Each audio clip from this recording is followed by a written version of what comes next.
Assalamualaikum warahmatullahi wabarakatuh. Nama saya Irna Febrianti Majid, NPM 1940102049 dari kelompok 5.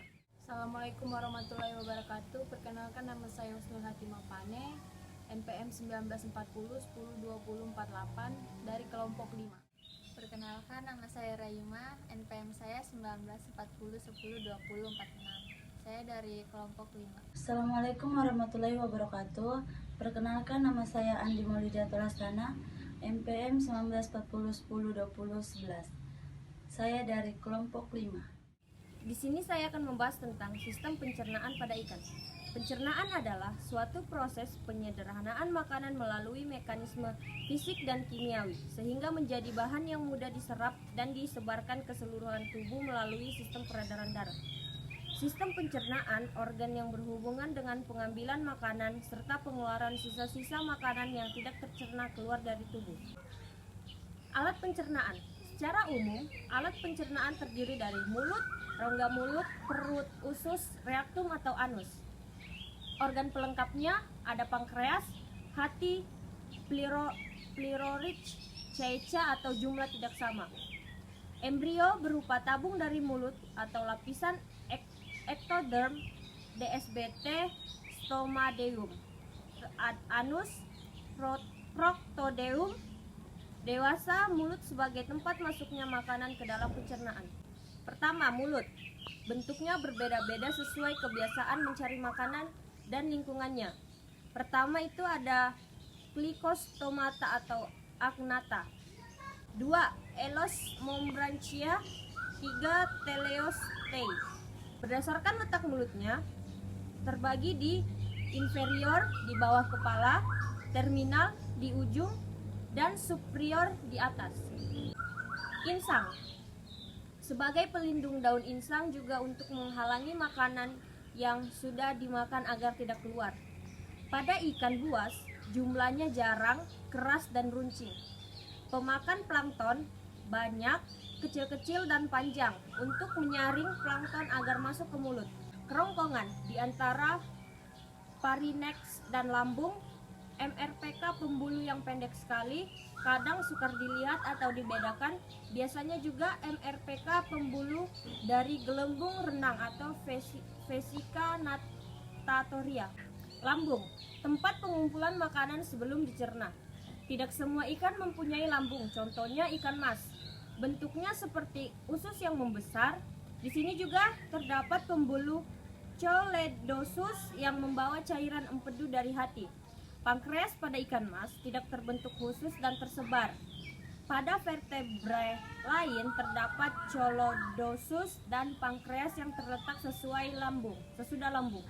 Usus, tempat penyerapan makanan setelah diolah oleh lambung. Selain teleostei, umumnya usus berspiral.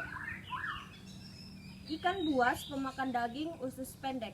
Rektum atau anus umumnya terletak di mid ventral line, setengah panjang tubuh di balik V di depan A. Kloaka ikan hiu di ventral TBH, pembuangan urin, feses dan genital. Elasmobranchi dan ikan paru-paru. KLJ rectar pada bek usus berupa lambang pelepasan sisa makanan. Kelenjar pencernaan. Pertama, ada hati. Hati adalah salah satu kelenjar pencernaan. Organ ini umumnya terletak di depan lambung, di bawah kerongkongan memanjang sampai di belakang usus. Hati atau hepar besar. Pada hati terdapat kantung empedu yang mengeluarkan cairan empedu. Kedua, pankreas. Pankreas mensekresikan beberapa enzim yang berfungsi dalam proses pencernaan makanan, yakni protease atau tripsin dan karbohidrase, amilase dan lipase. Sebenarnya, pankreas merupakan organ yang memiliki fungsi ganda sebagai organ eksorin dan endokrin. Ketiga, kantung empedu. Kantung empedu berupa kantung tipis yang berisikan empedu. Kantung ini menempel pada bagian bawah hati. Fungsi dari kantong empedu ini untuk menampung dan menyimpan empedu dan mencurahkannya ke dalam usus bila diperlukan. Kelompok ikan berdasarkan jenis makanan. Pertama, herbivora, ikan yang memakan tumbuhan, contohnya ikan nila dan bandeng. Kedua, karnivora, ikan yang memakan makanan yang berasal dari bahan-bahan hewan. Contohnya belut, ikan lele, dan kakap. Ketiga, omnivora, ikan makanannya berasal dari hewan dan tumbuhan. Contohnya ikan mas dan gabus. 4. Pemakan plankton, ikan yang memakan plankton. Contohnya ikan belana. 5. Pemakan detritus, ikan yang makanannya dari sisa hancuran bahan organik. Contohnya ikan belana. Sini saya akan menjelaskan pengertian sistem otot pada ikan. Otot merupakan jaringan pada tubuh organisme yang mampu berkontraksi dan dipengaruhi oleh stimulus dari sistem saraf. Otot merupakan suatu organ atau alat yang berfungsi untuk menggerakkan tubuh ikan. Gerak sel terjadi karena sitoplasma merubah bentuk pada sel-sel sitoplasma. Ini merupakan benang-benang halus yang panjang disebut myofibril. Myofibril yaitu struktur filamen yang berukuran sangat kecil yang tersusun dari protein kompleks, yaitu filamen aktin dan miosin. Pada saat berkontraksi, filamen-filamen tersebut saling bertautan yang mendapatkan energi dari mitokondria di sekitar myofibril. Fungsi otot untuk gerak melalui koneksi langsung dengan sistem rangka dan saraf. Kedua, gerakan yang lebih halus untuk mempertahankan posisi vertikal atau postur. Ketiga, membantu untuk menghasilkan panas karena reaksi katabolik yang berkaitan dengan aktivitas otot atau meningkatkan gerakan tubuh secara keseluruhan saat suhu tubuh turun secara drastis. Yang keempat, dapat diubah ke dalam struktur lain seperti organ listrik pada ikan. Klasifikasi otot. 1. Berdasarkan jenis, otot licin atau otot polos. 2. Otot bergaris. Otot bergaris biasanya berupa blok-blok otot untuk ikan dewasa. Yang ketiga, otot jantung. Otot jantung, urat daging jantung disebut juga sebagai daging miokardium berwarna merah tua. Bagian luar dilapisi selaput pericardium dan bed dalam selaput endocardium. Di sini saya akan membahas tentang sistem rangka. Sistem rangka yaitu berfungsi untuk menegakkan tubuh, melindungi organ tubuh, tempat membentuk butir darah merah, menunjang atau menyokong atau menempat menempel, berkaitannya organ-organ tubuh, menentukan bentuk tubuh atau interaksi tulang otot. Menurut asalnya, 1. Rangka tulang rawan. Tidak terjadi proses penurunan sejati. Contohnya ikan hiu dan pari. Kedua, rangka tulang sejati. Pada mulanya adalah tulang rawan kemudian mengalami ossifikasi. Contohnya ikan mas dan mujair. Berikutnya pola dasar tubuh. Terdiri dari kepala, badan, ekor. Umumnya bilateral simetri kiri dan kanan. Non bilateral simetri contohnya lidah. Bentuk tubuh untuk menduga cara hidup. A. Torpedo, ramping, dasar C sempit, potongan lintang, badan berbentuk elips, berenang cepat. Contohnya tuna, selar, kembung.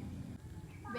Pipih mendatar lateral, kecepatan renang tidak konstan, cepat bahaya, lambat biasa. Contohnya ikan mas. C. Mendatar dorsoventral, ikan yang hidup di dasar atau di atas dasar. D. Bentuk seperti ular, sangat panjang, contohnya sidat dan belut. E. Seperti benang, contohnya family Nemicetidae. F. Membulat, contohnya Ebiodontidae dan Tetradontidae. Yang G. Seperti pita, contohnya layur. H. Bentuk lain, contohnya lele dan jambal. Rangka ikan dapat dibagi menjadi 3. Yang pertama, rangka aksial terdiri dari tulang tengkorak, tulang belakang, tulang rusuk. Kedua, rangka visceral meliputi semua bagian tulang lengkung, insang, dan derivatnya. 3. Rangka apendikural terdiri dari sirip dan tulang-tulang pelekatnya.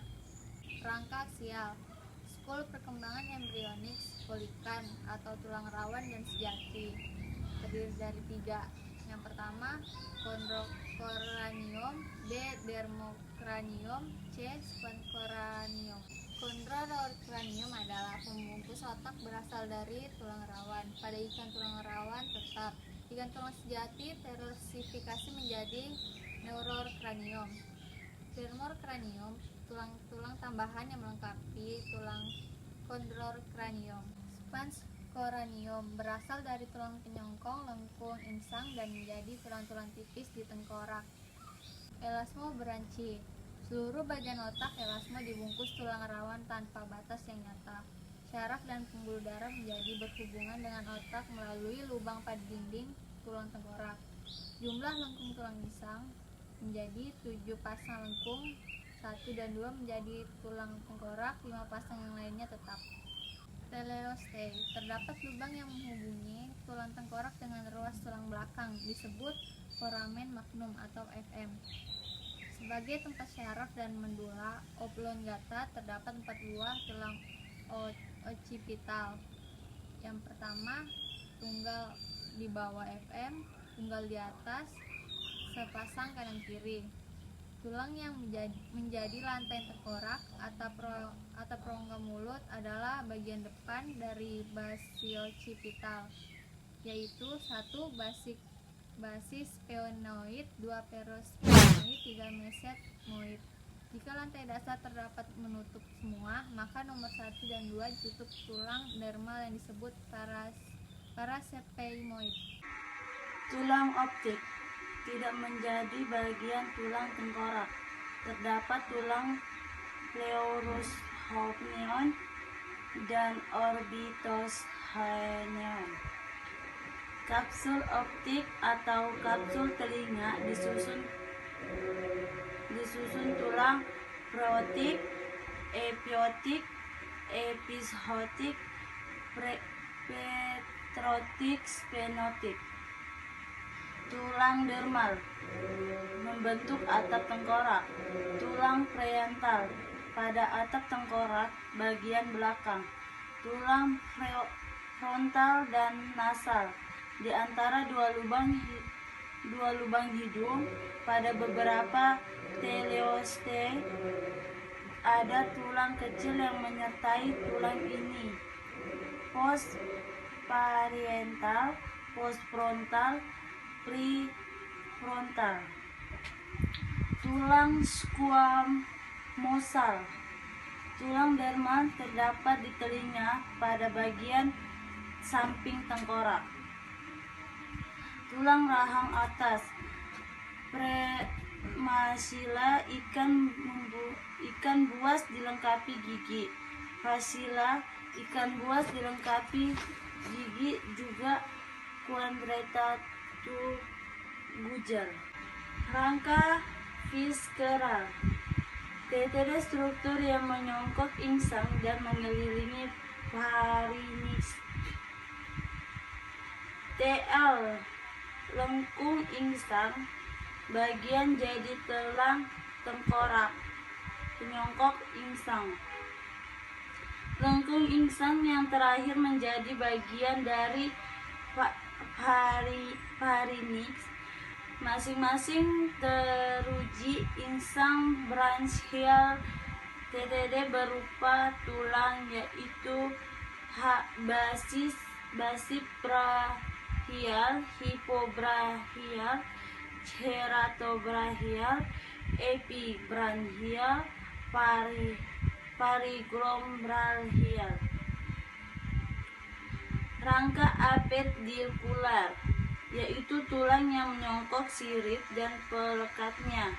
Sirip tunggal D, C, A, sirip berpasangan P dan V.